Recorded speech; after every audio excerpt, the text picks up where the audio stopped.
Assalamualaikum warahmatullahi wabarakatuh. Selamat datang kembali di channel Smart Media.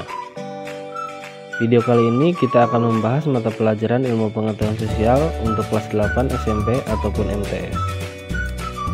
Materi yang akan kita bahas kali ini adalah pendistribusian kembali pendapatan nasional atau redistribusi.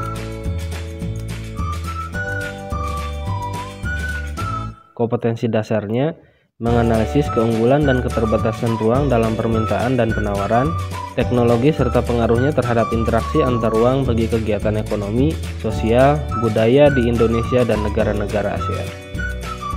Tujuan pembelajarannya menjelaskan redistribusi pendapatan nasional. Mari kita lihat gambar ini. Apa yang kalian rasakan ketika melihat fenomena di atas? Pada gambar tersebut, kita dapat melihat bahwa di balik gedung yang tinggi masih banyak terdapat pemukiman yang tidak layak huni. Pada gambar tersebut terlihat bahwa masih banyak terdapat pemukiman yang tidak layak huni. Hal ini menunjukkan bahwa pendapatan di Indonesia belum dapat terdistribusi secara optimal.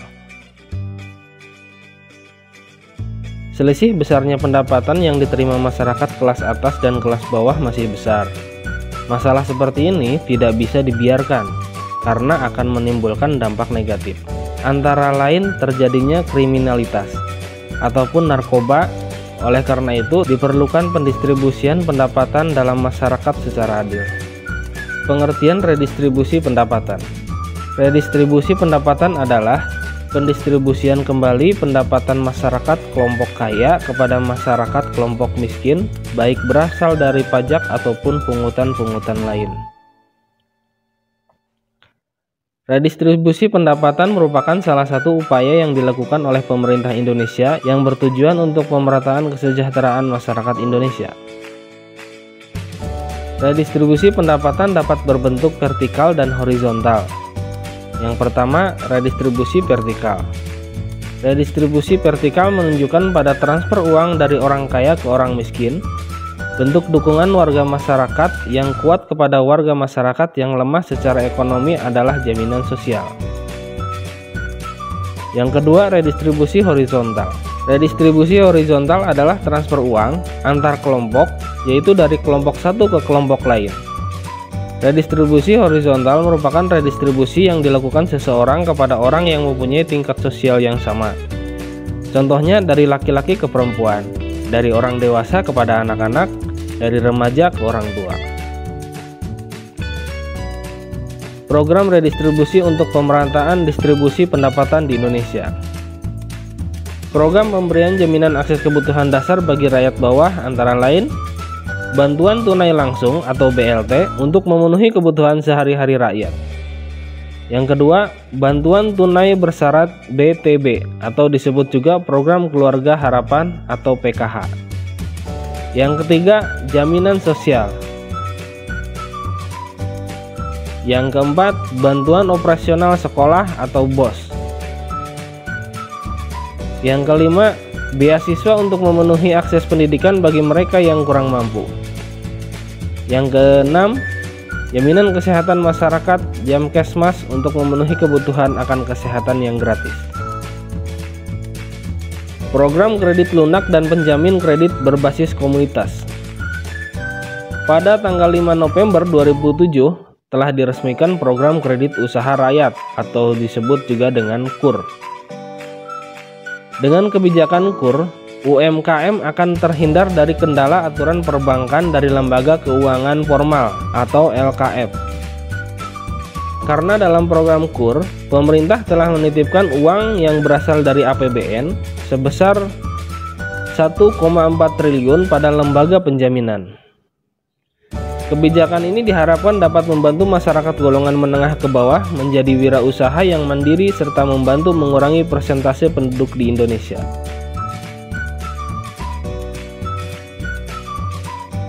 Pengembangan usaha atau industri kecil.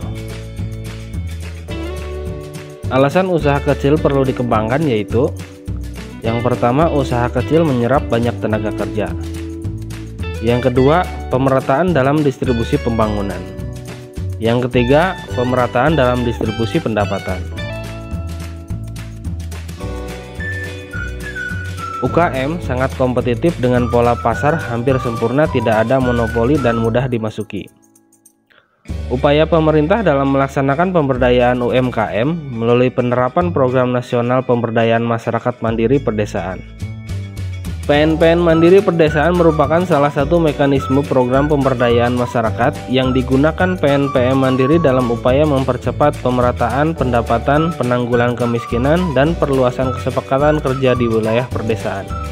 Pengembangan UKM yang melibatkan banyak tenaga kerja akan mempertinggi daya beli karena pengangguran berkurang dan adanya pemerataan pendapatan. Program ini dilakukan untuk lebih mendorong upaya peningkatan kualitas hidup, kesejahteraan, dan kemandirian masyarakat di pedesaan.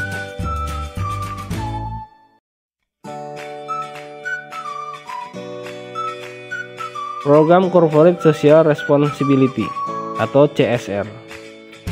Dengan adanya program pemerintah yang bekerja sama dengan swasta lokal dan asing untuk menjalankan program CSR, diharapkan golongan masyarakat bawah, buruh, dan usaha-usaha bisa mendapatkan kesempatan untuk ikut dalam kegiatan ekonomi yang produktif secara perlakuan khusus. Untuk keperluan tersebut, pemerintah hendaknya melaksanakan prinsip tanggung jawab sosial bahwa seluruh lapisan masyarakat secara keseluruhan bisa menikmati hasil pembangunan ekonomi yang tengah dilakukan. CSR dapat digunakan membantu pengembangan dunia usaha kecil, menengah, dan koperasi. Kebijakan penegak hukum dan keadilan ekonomi.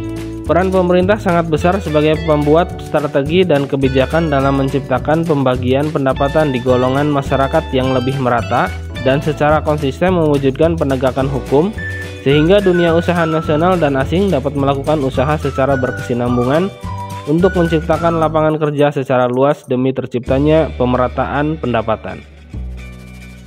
Hukum dan keadilan ekonomi yang tidak mendiskriminasikan golongan miskin merupakan modal usaha, sehingga kebijakan redistribusi yang diambil pemerintah menjadi efektif untuk mengurangi atau menghilangkan ketimpangan pendapatan yang ada di Indonesia.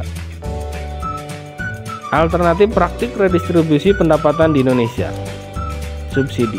Dalam rangka pendistribusian pendapatan, pemerintah berupaya untuk mendorong usaha kecil dan mencegah agar tetap hidup dan memiliki daya bersaing. Pemerintah memberikan subsidi berupa potongan harga atau memberikan tambahan modal produsen. Contoh subsidi pupuk kepada petani. Subsidi pupuk dari pemerintah kepada petani dimaksudkan supaya petani dapat menekan biaya produksi. Dengan harga pupuk yang lebih rendah, diharapkan para petani dapat menjual hasil pertanian dengan harga yang lebih rendah sehingga dapat bersaing.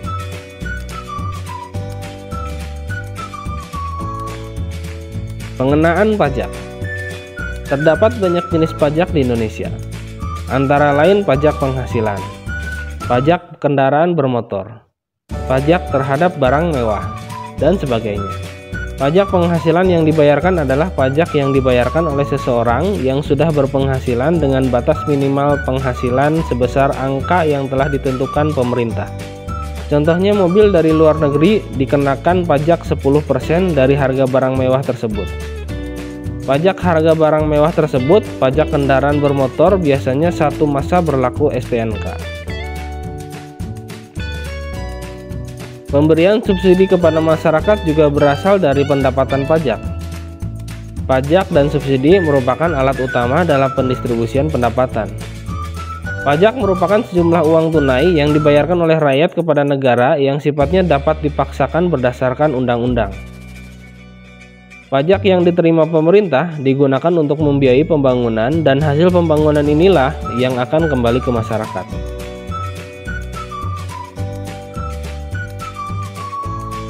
Sekian video kali ini, tunggu video-video selanjutnya. Jangan lupa subscribe, like, and comment. Semoga video ini bermanfaat. Wassalamualaikum warahmatullahi wabarakatuh.